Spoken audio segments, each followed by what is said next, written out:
She may not like my answer. She may not like how I answer.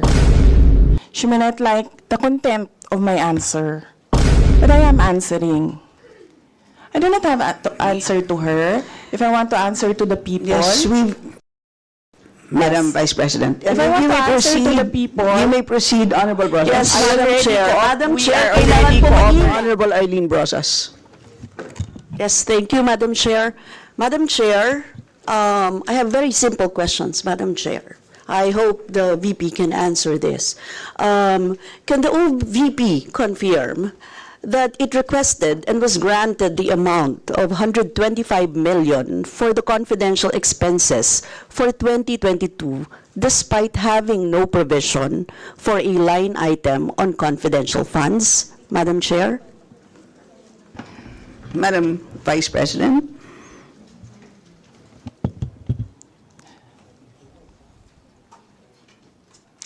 Madam Chair, that is the subject of Supreme Court cases. Yes. Kong Eileen, Madam Chair, please proceed. Yes. yes, Madam Chair, ang tanong ko lang po ay simple, no? Kung may provision, kung may line item o wala. So, Madam Chair, kung hindi po sinasagot, I will go on to my next question, please Madam proceed. Chair.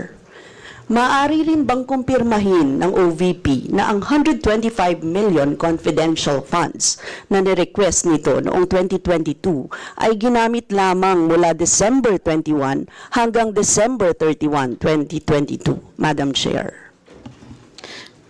Madam Vice President. Madam Chair, that is a subject of Supreme Court cases. Yes. Madam Chair, obviously, ayaw tayong sagutin, Madam Chair, kasi, Madam Chair, pera ng taong bayan ito, Madam Chair, no? Yun po yung nakalagay dito. At karapatan na malaman ito ng bawat isa sa atin, Madam Chair, it is a matter of public interest. At humihingi po tayo ng transparency and accountability kaugnay dito, Madam Chair. So, Madam Chair, kung hindi po sasagutin yung 2 questions ko, baka naman yung 3rd, Madam Chair, masagot. Ayon sa ipinasang accomplishment report, utilization of confidential and intelligence funds ng OVP, ginamit ang 125 million para sa safe implementation of OVP initiatives and confidence building. Ano itong safe implementation of OVP initiatives and confidence building? Ano po yung programa sa ilalim nito, Madam Chair? Madam Vice President.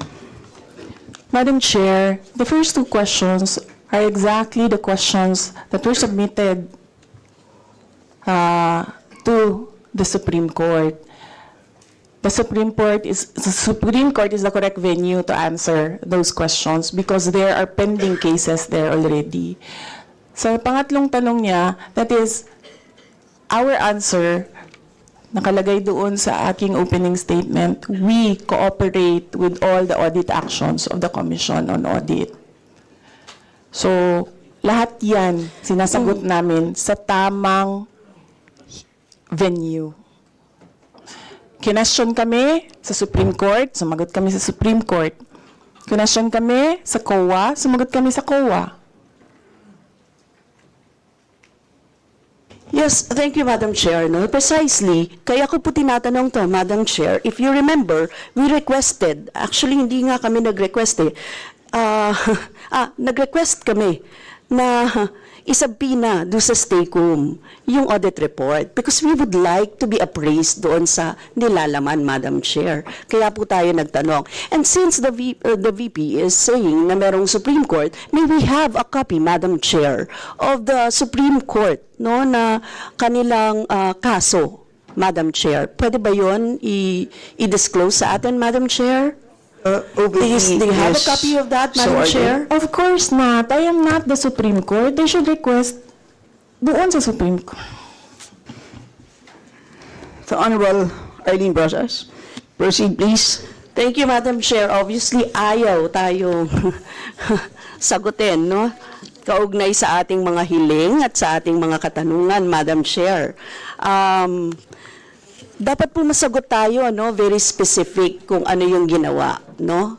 Sa pera ng taong bayan. Kasi pera ng taong bayan to Madam Chair.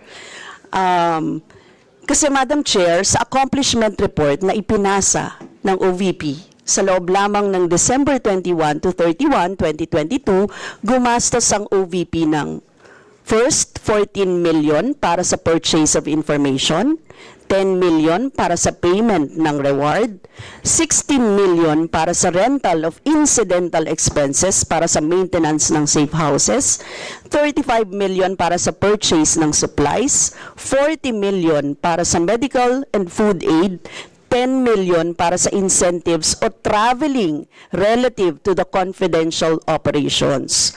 So, Madam Chair, sa Joint Circular Number 2015-01 ng COA, DBM, DILG, GCG, DND na naglalaman ng guidelines on the entitlement, release, use, reporting, and audit of confidential or intelligence funds, hindi kasama sa paggagamitan ng confidential funds ang medical at food aid.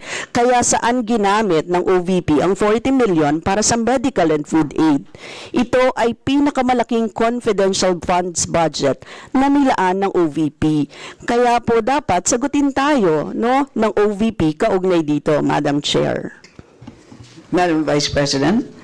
Yes, Madam Chair. In my opening statement, we said on the issue of confidential funds, we have received audit actions regarding the confidential funds of the OVP. We have submitted our responses and we assure our full cooperation with the ongoing audit. Please proceed, Honorable Brosas. I am reiterating, Madam Chair, na ayon sa 4.0 General Guidelines number 48, the CF or the confidential fund shall be used only for the following: purchase of information necessary for the formulation and implementation of program activities and projects relevant to the national security and peace and order. So, Madam Chair, ito po yung nilalabag nun, Madam Chair. Madam Chair, rental of transport vehicles, rentals and incidental expenses, purchase of rental or supplies, 4.85, payment of rewards, uncover, prevent illegal activities, 4.87, others na authorized ng GAA, Madam Chair. So yun lang ang pinapayagan at wala po doon ang medical and food aid, Madam Chair. Madam Chair, sa next question ko po, sa date ng liquidation report, date na lang to date na lang ng liquidation report ng OVP, Madam Chair. Para sa period ng December 21 to 31, 2022, sinubmit ito noong January 10, 2023. But the certification date was January 10, 2022. At ninotarize ito ng January 16, 2023. Maaari po bang ipaliwanag ito ng OVP, Madam Chair? Do you mean January 10, 2023? Yeah, January 10, ninotarize ng January 16, 2023. Yes. Yeah. Madam Vice President. Madam Chair, I will forgo the opportunity to defend the OVP 2025 budget proposal by question and answer. I will leave it to the House of Representatives to decide on the 2025 budget. Honorable Brosas, you may proceed. Madam Chair, ayaw tayo sagutin, Madam Chair. Hindi ko maintindihan kung bakit tayo ayaw sagutin. Napakasimple po ng mga tanong natin. It is about dates. It is about confirming yung mga dates, Madam Chair.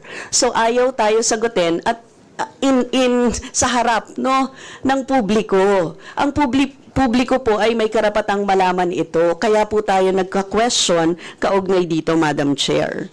This is about transparency and accountability. And it doesn't exempt the office of the Vice President. No, Madam Chair. Madam Chair.